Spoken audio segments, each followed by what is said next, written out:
नमस्कार। आदर्श विद्या मंदिर online classes में आपका स्वागत है। आज हम कक्षा 12 की गृह विज्ञान के पाठ आहार आयोजन के सिद्धांतों की चर्चा करेंगे।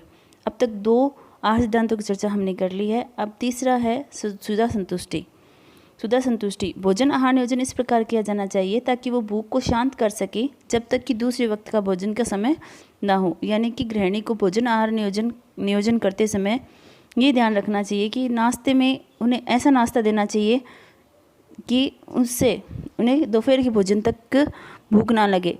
यदि हम नाश्ते में ब्रेड या बिस्किट चाय देते हैं तो उन्हें भूख जल्दी लग जाएगी, और यदि हम परांठा व दूध देते हैं तो उन्हें भूख जल्दी नहीं लगेगी और वो परिवार के सदस्य अपना काम मन लगाकर कर सकेंगे। इस प्रकार सुधा संतुष्टि की दृष्टि से आहार आयोजन महत्वपूर्ण है। नंबर 4 है आहार समय। आहार आयोजन करते समय 2 आहारों के मध्य समय अंतराल एवं पूरे दिन के लिए किए गए भोजन की बारंबारता का ध्यान रखना चाहिए। साधारणतः हम दिन में 3 से 4 बार भोजन खाते हैं, जैसे सुबह का नाश्ता, दिन की चाय, दोपहर व रात का भोजन। मजदूर वर्ग दिन में 2 ही बार भोजन लेते हैं, तो छोटे बच्चे कम से कम मात्रा में दिन में 5-6 बार में आहार दिया जाता है, क्योंकि छोटे बच्चे एक बार में बहुत सारा भोजन ग्रहण नहीं कर सकते। आहार नियोजन करते समय इस सिद्धांत का भी ध्यान रखना चाहिए कि भोजन के समय में अंतराल होना चाहिए और भोजन उन्हें उसी प्रकार का देना चाहिए जिससे उनको दूसरे वक्त के भोजन तक भूख भी ना लगे। 5वां है पूरे दिन को एक इकाई माना जाए। यानी कि गृहिणी को आहार आयोजन करते समय पूरे दिन को इकाई मानकर आहार आयोजन करना चाहिए। यानी कि पूरे दिन का आहार आयोजन एक साथ कर लेना चाहिए ताकि बार बार उन्हें इस क्रिया को नहीं करना पड़े। आहार आयोजन करते समय सुबह के नाश्ते से लेकर रात्रि भोजन तक की योजना एक साथ ही बना लेनी चाहिए ताकि भोज्य पदार्थों को दिन के विभिन्न आहारों में सम्मिलित किया जा सके। उदाहरण के लिए पूरे दिन में ली जाने वाली अनाज की मात्रा को नाश्ते में ब्रेड, उपमा, पोहा, दोपहर की रोटी, पूरी, चावल व रात के भोजन में परांठे, बाटी, हलवा, खीर आदि के रूप में सम्मिलित किया जा सकता है। पूरे दिन को एक इकाई मानकर आहार आयोजन करने से परिवार के सभी सदस्यों की पोषक तत्व की दैनिक आवश्यकता पूर्ण की जा सकती है। इससे पूरे दिन के लिए आहार आयोजन जैसी मानसिक प्रक्रिया को एक बार ही करना पड़ता है एवं सभी के लिए पूरे दिन का संतुलित भोजन भी उपलब्ध हो जाता है। 6ठा है समय भी एक कारक है भोजन आयोजन करने के लिए। जो महिलाएं सुबह जल्दी घर से काम पर निकल जाती है वो अपना आधा काम रात्रि को ही कर लेती है, जैसे सब्जियों को काटकर फ्रिज में रखना, आटा लगाकर फ्रिज में रखना आदि। इससे उनका समय भी बचता है और आहार आयोजन भी हो सकता है और वह समय पर अपने कार्यस्थल पर भी पहुंच सकती हैं। नंबर 7 है भोजन की स्वीकार्यता। तैयार पके पकाए भोजन की स्वीकार्यता आहार आयोजन का महत्वपूर्ण सिद्धांत है। यदि पूर्ण संतुलित, स्वादिष्ट व आकर्षक रूप से परोसे हुए व्यंजन परिवार के सभी सदस्यों द्वारा न खाया जाए तो आहार आयोजन की संपूर्ण मानसिक एवं शारीरिक प्रक्रिया तथा समय एवं श्रम भी व्यर्थ हो जाता है। अतः आहार का आयोजन करते समय ध्यान रहे कि आहार आयोजन योजना में भोज्य पदार्थों तथा पकाए गए व्यंजनों का चयन परिवार की रुचि के अनुरूप हो।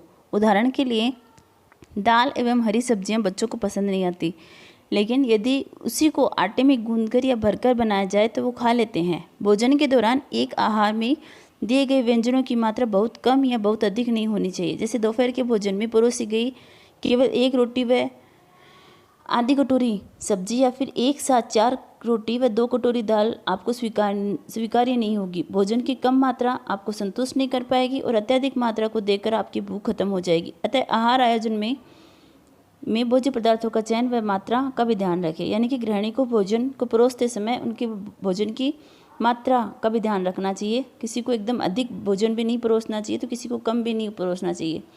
सभी को उनकी कार्य क्षमता और कार्यशीलता के अनुसार भोजन परोसना चाहिए। 8वां सिद्धांत है पकाने की उचित विधियाँ। जैसा कि हमने पढ़ा है, आहार आयोजन कागज पर आहार की योजना बनाना मात्र ही नहीं वरन भोज्य पदार्थों का चयन, खरीदारी, संग्रहण, पकाना एवं परोसना भी है। अतः आहार आयोजन करते समय भोज्य पदार्थों को पकाने की उचित विधियों का चयन करना चाहिए। उदाहरण के लिए दिन में आहार में चावल सम्मिलित करने की योजना तो बना ली, किंतु चावल बनाते समय यदि माड़ निकालते तो उनकी पौष्टिकता कम हो जाएगी। इसी प्रकार पकाने के बाद दाल सब्जियों का पानी फेंकना, भोज्य पदार्थों को बहुत अधिक पकाना आदि कई ऐसी आदतें हैं जो आप दिन भर में कई बार काम में लेते हैं। फलस्वरूप हमारे भोजन की पौष्टिक गुणवत्ता कम हो जाती है। उपरोक्त सिद्धांतों के आधार पर पर आहार आयोजन करते समय कई कारक इस प्रक्रिया को प्रभावित करते हैं। आइए इन कारकों के बारे में अध्ययन करेंगे। आहार आयोजन को प्रभावित करने वाले कारक। आयु एवं शारीरिक स्थिति। पहला कारक है आयु एवं शारीरिक स्थिति। आयु एवं स्वास्थ्य शारीरिक स्थिति आहार आयोजन को प्रभावित करने वाले अत्यंत महत्वपूर्ण कारक है। शारीरिक स्थितियों का या अवस्थाओं में भी पोषणिक आवश्यकताएं भिन्न भिन्न होती हैं।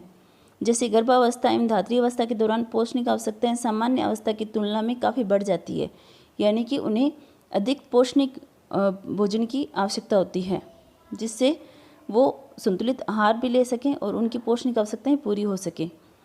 उसी तरफ एक बीमार व्यक्ति की आहार्य आवश्यकताएं उसकी बीमारी के आधार पर भिन्न होती है। बढ़ते बच्चों को ऊर्जा एवं प्रोटीन की मात्रा आवश्यक एवं वृद्ध की तुलना में ज़्यादा चाहिए। दूसरा है लिंग।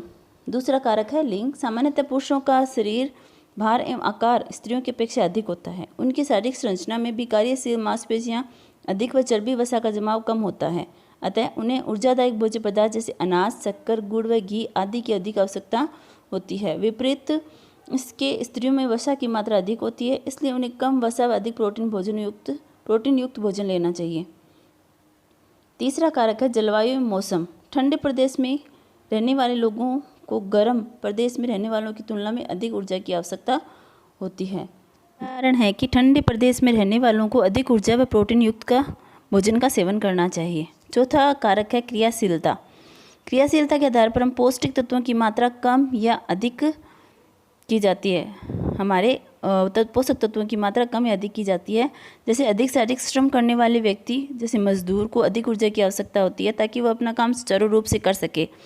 उसी प्रकार ऑफिस में बैठे रहने वाले जिनका शारीरिक श्रम अधिक नहीं होता तो उन्हें कम ऊर्जा की आवश्यकता होती है। यानी कि ये कारक भी आहार आयोजन में गृहिणी को आहार आयोजन करते समय प्रभावित करता है। पांचवा कारक है आय। किसी भी परिवार की आय का मुख्य भाग भोजन पर ही व्यय होता है। जैसे आय बढ़ती है, खाने पर खर्च कम हो जाता है। आज के परिवेश में लोगों की ये आम अवधारणा है कि अमीर लोग ज़्यादा पौष्टिक भोजन का सेवन करते हैं, जबकि यदि आहार आयोजन के उपरोक्त सिद्धांतों का प्रयोग में लेकर हम सीमित आय में संतुलित भोजन प्राप्त कर सकते हैं। आर्थिक स्थिति अच्छी नहीं होने पर गृहिणी महंगे भोज्य पदार्थ जैसे दूध, अंडा, मांस, मछली, पनीर, काजू, बादाम आदि को सोयाबीन, दालें व मूंगफली जैसे भोज्य पदार्थों का चयन करती है। मौसम में उपलब्ध एवं सस्ते सब्जियों एवं फलों का चयन करती है। बचे हुए आहार को दूसरे तरीके से बनाकर जैसे बची हुई दाल के परांठे, बची हुई सब्जियों की खिचड़ी में मिलाकर एक नया व्यंजन बना देती है। विभिन्न भोज्य समूह के सम्मिश्रण द्वारा कम व्यंजन जैसे रोटी, दाल, सब्जी की जगह गेहूं का आटा, बेसन, आलू, पालक, तेल आदि से परांठे बना सकती है। अतः आहार आयोजन के सिद्धांतों द्वारा अपने परिवार को आहार संतुलित बना सकते हैं। छठवां कारक है भोज्य पदार्थों की उपलब्धता। मौसमी फल, सब्जियां हर मौसम में हर चीज़ का मज़ा सब्जियां मौसम विशेष में आसानी व सस्ते दामों पर उपलब्ध रहती है। यदि हर मौसम में हर चीज़ का मज़ा लेना हो तो हम कुछ फल एवं सब्जियों को परिरक्षित करके भी रख सकते हैं ताकि मौसम न होने पर उनका सेवन कर सकें। सभी प्रकार के भोज्य पदार्थ हर समय व हर जगह उपलब्ध नहीं होते। जैसे उत्तर भारत में गेहूँ सस्ते दामों में उपलब्ध हैं तो दक्षिण भारत में चावल, इसलिए उपलब्धता के अनुरूप ही आहार आयोजन करना चाहिए। सातवां कारक है सदस्यों की पसंद नापसंद। घर में रहने वाले सभी सदस्यों की रुचि को ध्यान में रखकर भोज्य पदार्थों का चुनाव करना एक मुश्किल काम है, किंतु यदि भोज्य पदार्थों को भिन्न प्रकार से बना दिया जाए तो वो सभी को पसंद आ सकती है। जैसे लौकी की सब्जी अधिकतर सबको नापसंद होती है, लेकिन यदि उसके कोफ्ते बना दिए जाए तो सब आराम से खा सकते हैं। कई बार हम बच्चों के पीछे पड़ सकते हैं कि वो दूध नहीं पीता।